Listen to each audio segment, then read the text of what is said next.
What's going on, everybody? Welcome back to the channel. The big news just broke. It appears that Tom Brady is going to be headed to the Tampa Bay Buccaneers. Now, nothing is official until tomorrow, but we've been hearing reports all day that Tom Brady kind of wants to stay on the East Coast. Everybody was saying the deal is pretty much done, but we just got to wait till tomorrow to hear it. But now the NFL even came out on Twitter and said, breaking news, Tom Brady has an agreement in principle to join the Buccaneers. The deal is roughly $30 million per year. Now, we don't know for sure how many years yet. We'll probably find that out, moments from now or tomorrow when the deal goes through. But pretty much it's all but a done deal at this point. And it's really interesting. There's a few thoughts I have on this. So, number one, there were multiple teams that were still trying to get Brady today. I know the Chargers were definitely a team that was still really trying to get Brady, but part of the influence here, like we said, they supposedly reported that Brady wants to stay on the East Coast, so that might have been part of the reason he chose the Bucs over the Chargers. Maybe the Chargers weren't offering as much money. I'm not 100% sure if the Colts were poking around at it as well. I would assume they would have been, but the Colts wound up signing Phillip Rivers for 1 year, $25 million. So they still got their veteran guy because they have a good team there. They feel like they can make a run at a championship. So now all the teams kind of fell by the wayside one by one. You saw the Panthers actually agree to bring in Teddy Bridgewater. So basically now the Bucs were the team that was left. It was kind of getting narrowed down, and now it's pretty much all but official with the news. Now it's some interesting things here. The NFC South, for one.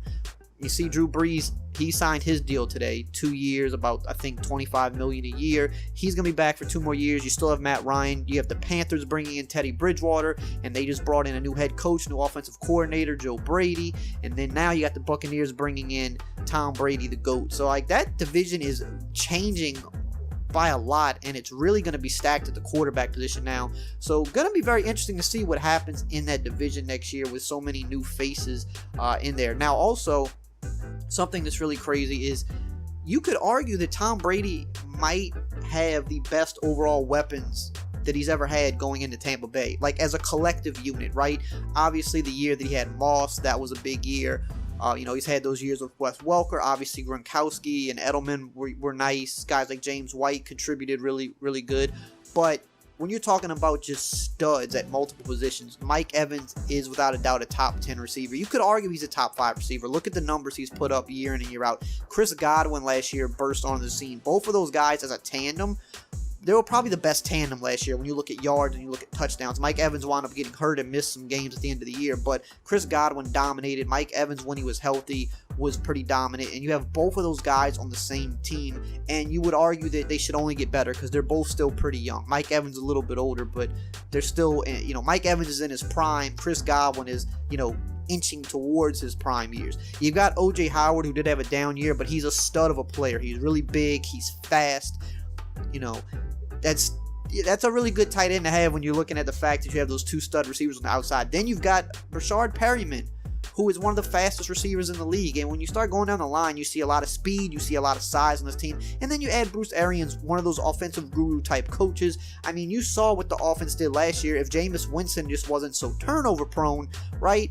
Like the games where he played really well, that offense was lighting it up. You had those receivers putting up big numbers, but he just had those, those bad throws and just a little bit too many turnovers. And aside from the passes that got intercepted, there was a lot of other interceptions that were dropped too, so we really should have had more. Now you bring in Tom Brady, who the last 2 years has definitely been on decline. He's looked a lot more human. That comes with age. Father Time is undefeated, but Brady can still get it done, I think, if you put some good weapons around him. When you look at last year, especially after losing Gronk, not a lot to work with. Edelman's a fine receiver, but he's not a stud.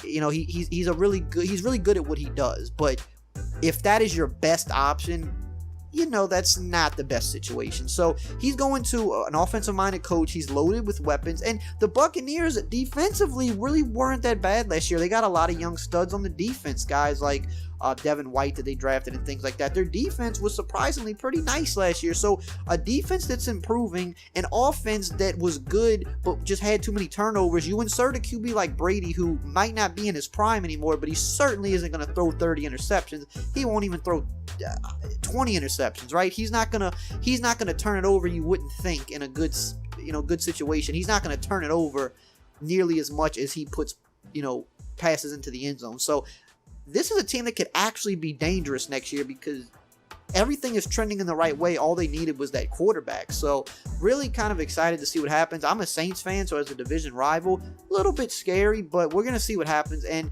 maybe this will kind of put to rest, is Brady a system QB? Obviously, he's the GOAT. He's done it all, right? But a lot of people still think, well, it's Bill Belichick. We've seen what he did, the year Brady was out with Matt Castle. Is he just a system QB? Yada, yada, yada. Well, maybe this is his chance to finally put that to the rest. He's got the weapons to do it. So what do you think? Are you excited about this? Do you think this is going to be something to watch? Do you think it's going to be weird to see him in a Bucs uniform? Because I certainly think it will be.